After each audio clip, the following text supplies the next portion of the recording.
Spider-Man No Way Home is here, and I have to say they nailed it. That's just it. I don't have anything else to say. I mean, they completely did everything right.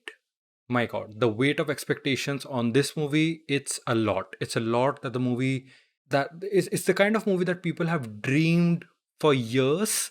And I'm not gonna go into spoilers at all in this review. Anything I'm gonna say is only going to be from the trailers or any of the marketing material. So I'm not gonna spoil the movie, but they nailed it.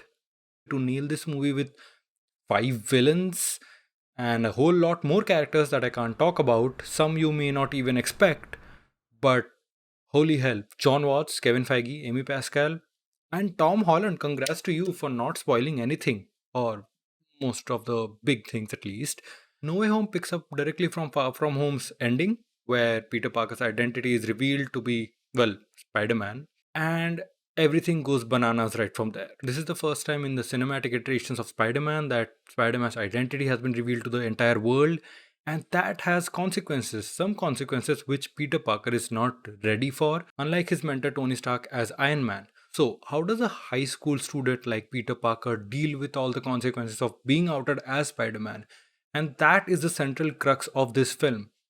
And everything in the movie, even including all five villains, all boils down to, is Peter Parker ready for a responsibility as big as this? Straight up, my biggest worry with No Way Home was how are they gonna manage five villains in this movie? Right? You have Doc Ock, you have Green Goblin, you have the Lizard, you have Sandman, and you also have Electro from the Amazing Spider-Man 2, who is done way better here than he was in the last movie. And I have to say, they kind of did it the way they should have done. You have five characters, so not everyone is going to get the spotlight. But the ones they do choose to spotlight, the ones they do choose to have their own team ups and have the reasons why they are going up against Spider Man, why they're doing what they're doing in the movie, it all kind of makes sense. Now, of course, there are some characters who don't get as much of importance or as much as a highlight as certain characters, like, say, Doc Ock gets, or I would say Green Goblin gets, but they each have a good reason to be there. They are each utilized really well, which is similar to what they did with Infinity War, with each Avenger in the Infinity War movie, where you knew you weren't going to get too much from Falcon or too much from Bucky or too much from certain characters in that movie, but they used those characters well. Everyone had a reason to be there, and that's the same thing here. In so much so that John Watts said this movie is Spider-Man Endgame, and I fully agree with him here. And it's hard to talk about this movie without spoiling it because some of my favorite moments are obviously things I can't talk about right now. So let's talk about the villains. Let's talk about why are the villains here and do they do them justice? Do they take the same characters we know, or at least same versions of characters we know, depending on how you want to perceive it? There are some clear answers in the movie, but I don't want to give them away here. So I'll just say, how do they take those characters, the ones we grew up watching, the ones we love so much, and just maybe improve upon them on or give them more depth? And they nailed it. Aside from maybe a couple of characters, I think they nailed everything about each character in this movie, especially Doc Ock and Green Goblin. Surprisingly enough, Willem Dafoe is not in the marketing as much, but yeah, he is in the movie and he is awesome in the movie. This movie proves why Green Goblin has always been thought of as one of Spider-Man's biggest nemesis, whatever.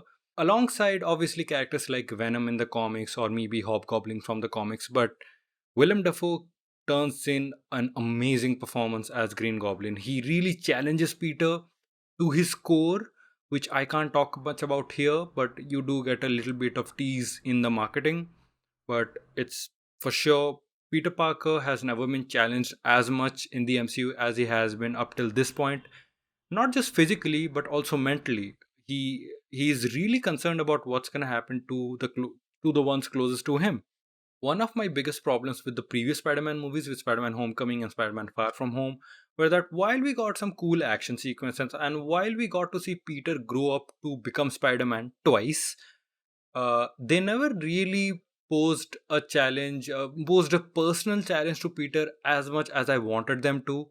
I never saw Peter being completely in harm's way the way we always saw Tobey Maguire Spider-Man being in harm's way in the original movies, or Andrew Garfield Spider-Man to some extent in the Amazing Spider-Man movies. That's not the case here. Tom Holland's Peter Parker, Spider Man, he is in mortal danger in this movie, and it's not just because everyone in the world knows he is Spider Man. Sony has always had a problem with making a Spider Man movie with too many characters in them. Spider Man 3 and Amazing Spider Man 2 both were problematic movies. I still like both of those movies, but both were problematic movies, and one of the biggest reasons why they were problematic was because they had too many things going on, they had too many characters in there, and they were never juggled well enough. What the MCU has done until this point, when it comes to ensemble characters, ensemble movies, is juggling the characters the right way, giving each character what they should be getting, the amount of highlight given to certain characters makes sense in their movies, such as Infinity War, Endgame, or even any Avengers movie. And the creative team at Marvel Studios, including John Watts and everybody else, has outdone themselves. This is what Sony probably wanted a Spider Man movie to be like when they were building up to something greater in the original movies or in the Amazing Spider Man movies. This is the first time that it's being realized and realized well. This is the first time that each character makes sense. This is the first time that they have too much going on, but it all makes sense and it's all satisfying to watch. Now, there are some surprises in the movie, and I don't want to talk about any of that at all.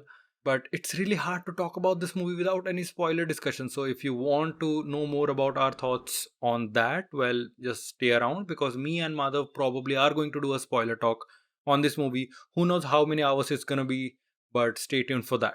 Of course, being a movie that I think really challenges Peter to its core, it makes sense that this is the first film where Spider Man really feels like he has come onto his own. He doesn't feel like he really needs too many supporting characters like he did in the previous movies. It doesn't feel like he's standing on the crutches of the MCU to be so cool because he doesn't need to be.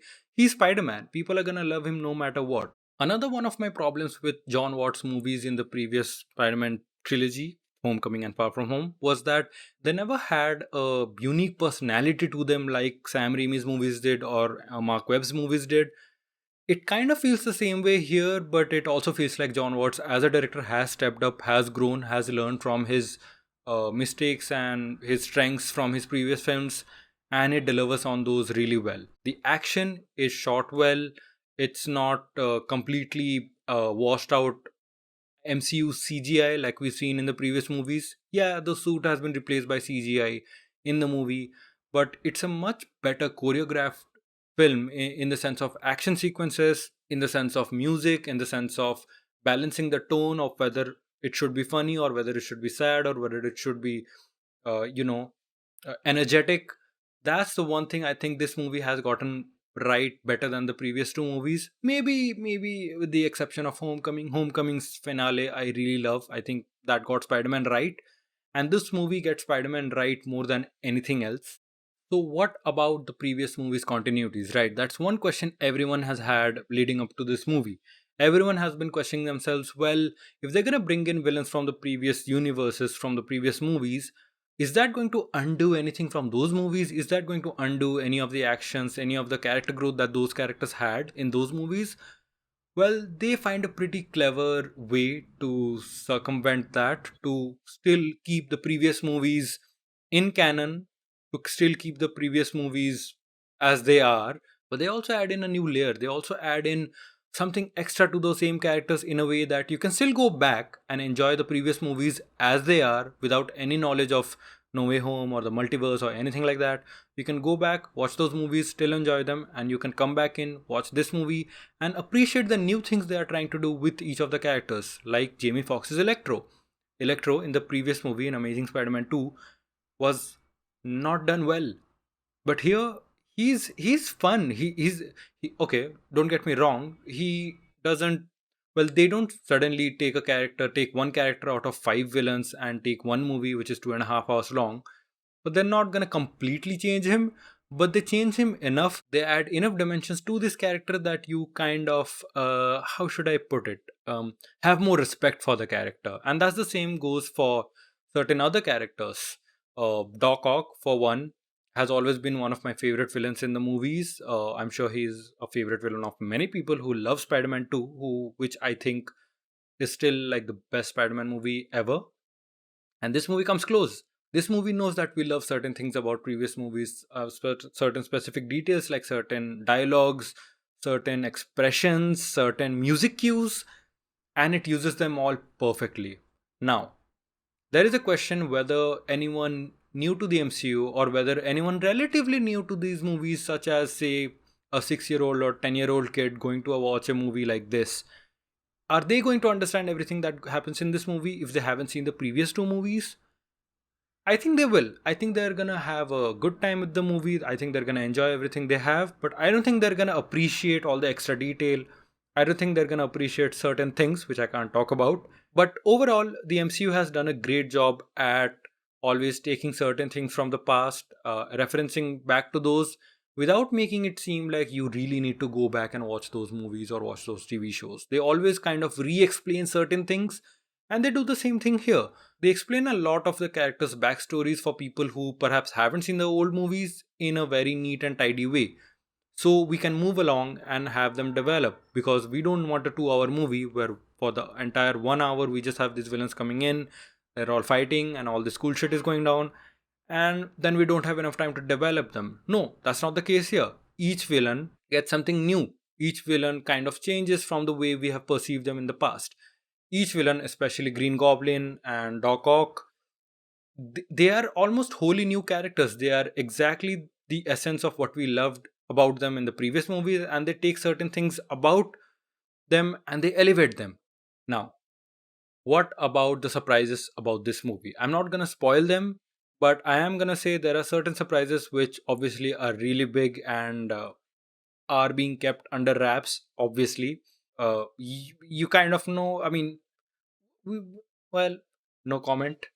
But there are certain surprises in here that I did not anticipate really. There are certain things here that I think they have hidden really well from the trailers. They have made the plot seem a certain way, but it's not exactly the way it goes down in the movie. A lot of people had questions about Doctor Strange. How important is he in the movie? Why is he doing this thing? Why is he helping people Peter out in such a casual, fun way? Didn't he learn from Endgame? Well, he did learn from Endgame, and there are reasons for why he does the things the ways in which he does them. And the movie gives us more explanations. The movie gives us more reasons why certain things happen the way they do. Why the trailers may look very choppy and the trailers may make it look a little too simple, but that's not the case in the movie. I do have to say though, it takes a while to get to a point where things are moving really fast, and the entire, well, not entire, but a good chunk of the first half of the film seems a little hastily edited. It feels like they didn't take certain moments and give certain pauses to certain things in the first half because they needed to get the plot going on, and they did that, and I think the movie is better off with the decisions they have made. But I still think that certain moments, certain things in the first half, and also even up until the third act, there are certain things in the movie that could have used a little bit breathing room, that could have used a little bit more time in the edit, could have used a little bit more space in the edit. I know the film would have gotten a little bit longer than that, but I mean, who cares? If people can go in and watch an Avengers movie for 3 hours in the theater, which pays off like 20 plus MCU movies, people can go in the theater and watch a movie longer than 2.5 hours, which pays off essentially the last every Spider-Man movie ever. That was about it. That was my review for Spider-Man No Way Home. I think it leaves off the character in a really interesting place, and I can't wait to see where they take the character next. I think Sony and Marvel, they have a rough idea of where the character is going next, but I can't talk about it, and it's something really cool, and it's something that I wanted from the MCU Spider-Man for a long time, but we haven't gotten. It challenges Peter Parker in a way that we haven't seen in the MCU yet. It is the most personal challenge Peter has faced in this film, which is a really tough sell when you have a movie with 5 villains from previous movies, which requires a lot of context from those movies.